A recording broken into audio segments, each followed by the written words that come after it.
अब हम यूसुफ का जीवन देखते हैं। वह याकूब के 12 पुत्रों में से 11वां था। हम याकूब को यहाँ वही गलती करते हुए देखते हैं जो उसके पिता ने की थी, क्योंकि वह उसके बुढ़ापे का पुत्र था और उसने उसके लिए एक रंग बिरंगा अंगरखा बनवाया। याकूब ने यह पहले ही देखा था कि उसके पिता के घर में पक्षपात ने क्या किया था, फिर भी उसने अपने घर में वही किया। इसका परिणाम यह हुआ कि उसके दूसरे 10 लड़कों को यूसुफ से ईर्ष्या हुई और उन्होंने उसे लगभग मार ही डाला था। पक्षपात के बड़े घातक परिणाम हो सकते हैं। जब माता पिता एक बच्चे के सामने दूसरे की प्रशंसा करते हैं तो उसका नतीजा क्या होता है? दूसरे बच्चे उस प्रिय संतान के दुश्मन बन जाते हैं। हम सबसे यीशु की तरह प्रेम करें। उत्पत्ति 37 अध्याय की 18 आयत में हम पढ़ते हैं कि कैसे यूसुफ के बड़े भाइयों ने उसे मार डालने की योजना बनाई। और हम यहाँ परमेश्वर की उस प्रभुसत्ता को भी देखते हैं जिसमें उसने एक भाई द्वारा उस योजना को रोकते हुए कुछ व्यापारियों के हाथों में बेचे जाने के रूप में बदल दिया। उन व्यापारियों को उस समय वहां किसने भेजा था?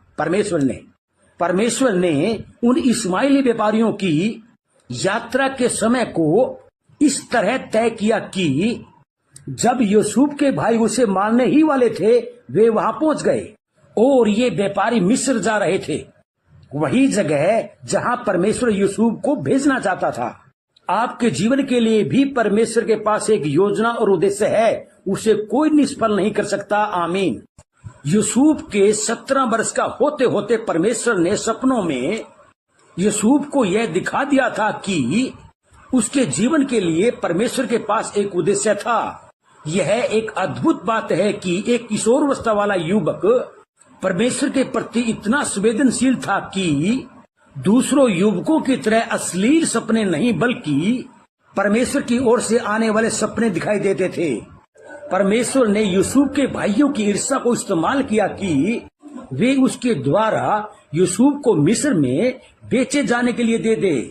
बुराई की जो युक्तियां दूसरे लोग हमारे लिए बनाते हैं, परमेश्वर उन्हीं में से हमारे लिए भलाई पैदा कर देता है और उनके द्वारा हमारे जीवन के लिए अपने उद्देश्य पूरे करता है। हालेलुया। एक विश्वासी यही कहेगा, यूसुफ का परमेश्वर ही मेरा परमेश्वर है। उत्पत्ति अध्याय 39 में एक युवक की अद्भुत कहानी है जिसने एक आकर्षक और शक्तिशाली स्त्री के प्रलोभन में न पड़ते हुए परमेश्वर के प्रति अपनी विश्वास योग्यता को बनाए रखा था। अनैतिकता से बचने का सिर्फ एक ही तरीका होता है, यही कि उससे दूर भाग जाओ। व्यभिचार से बचे रहो। जितने अन्य पाप मनुष्य करता है वे देह के भार हैं, परंतु व्यभिचार करने वाला अपनी ही देह के विरुद्ध पाप करता है। पहला कुरिन्थियों 6:18।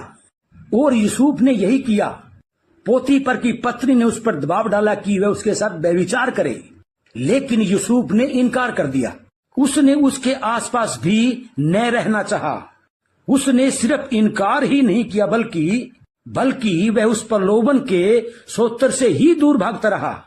परमेश्वर ऐसे युवकों को ढूंढ रहा है जो प्रलोभनों से दूर भागते हैं। आमीन। पोतीफर की पत्नी एक दिन जब वह घर में उसके साथ अकेली थी तो उसने यूसुफ को पकड़ लिया। यूसुफ ने जब अपने आप को उससे छुड़ाया तो उसका अंगरखा उस स्त्री के हाथ में रह गया। इससे वह स्त्री इतनी क्रोधित हो गई कि उसने यूसुफ पर बलात्कार का आरोप लगा दिया। उसका पति गुस्से से भर गया और उसने यूसुफ को जेल में डलवा दिया। यूसुफ ने क्या कुछ सहा उसे देखें। अपने भाइयों की ईर्ष्या, एक दुष्ट स्त्री द्वारा लगाया गया व्यभिचार का आरोप और कारागार। उन दिनों कारागार भूगर्भ में बनी भयानक काल कोठरियां होती थी जिनमें चूहे और रेंगने वाले जीव जंतुओं की भरमार होती थी। लेकिन पद 21 में लिखा है कि इन सब रेंगने वाले जीव जंतुओं के अलावा भी कुछ था। परमेश्वर यूसुफ के साथ था। आमीन। कारागार में यूसुफ की मुलाकात फिरौन के साकी से हुई और इस तरह उसका फिरौन तक पहुंचने का रास्ता तैयार हो गया। परमेश्वर ने यूसुफ को सिर्फ पोतीफर और उसकी पत्नी की दुष्टता से ही नहीं बचाया, उसने उनके द्वारा की गई दुष्टता को उसकी भलाई करने के लिए इस्तेमाल कर लिया। यूसुफ अगर कारागार में नहीं गया होता तो वह फिरौन के साकी से कैसे मिलता और उसका फिरौन से कैसे परिचय होता। एक दिन ऐसा हो सकता है कि हम पर भी बहुत से झूठे आरोप लगाकर हमें भी कारागार में डाल दिया जाए। तब हम यूसुफ की तरह खामोश रहें। आपके नाम के बचाव की जिम्मेदारी परमेश्वर पर छोड़ दें। परमेश्वर सही समय पर आपको सच्चा ठहराएगा। आमीन। हमारे प्रभु यीशु मसीह का अनुग्रह तुम्हारी आत्मा के साथ रहे। आमीन।